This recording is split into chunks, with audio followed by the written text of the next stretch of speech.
আসসালামু আলাইকুম। আজকে নতুন ভিডিও নিয়ে আপনাদের সকলের মাঝে হাজির হয়েছি। তো আজকে আমি রান্না করব মুরগির তরকারি। তো সাথে আমি মুরগির গিলা কলিজা 2টা পিস নিয়েছি। তো এগুলো আজকে রান্না করব।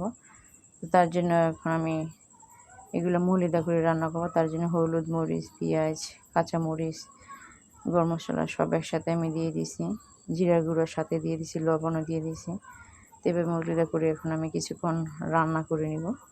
তো সাথে সামান্য একটু পানি দিয়েছি। তো চুলাতে আমি এখন বসাই দিছি। তো এইভাবে এখন আমি কিছুক্ষণ রান্না করে নিব। তো এভাবে এখন আমার প্রায় কিছুক্ষণ হয়ে আসছে। তো আজকে আমি রান্না করব ভাজি আর মুরগি তরকারি, বেশি কিছু রান্না করব না। তো তার জন্য এখন আমার প্রায় কিছুক্ষণ কষানো হয়ে গেছে। তো এখন আমি সাথে পানি দিয়ে দিব ঝোলের জন্য। তো আজকে এতটুকু পানি দিয়ে আমি রান্না করে নেব। তো এখন আমি পানি দিয়ে দিচ্ছি। তো এইভাবে এখন আমার তরকারি প্রায় বলক এসে পড়ছে। তো এখন আমার কিছুক্ষণ প্রায় রান্না হয়ে আসছে।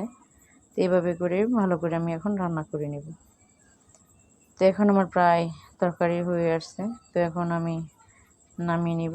তো আজকের মতন আমার এখানে ভিডিও শেষ। নেক্সট কোনো ভিডিও নিয়ে আপনাদের সকলের মাঝে হাজির হব। সেই পর্যন্ত সকলে ভালো থাকবেন, আমাকে সকলে সাপোর্ট করবেন, লাইক করবেন, কমেন্ট করবেন, শেয়ার করবেন। আল্লাহ হাফেজ। আমাকে সকলে সাপোর্ট করবেন, আপনাদের সাপোর্টে ভালোবাসা আমাকে উৎসাহিত করে।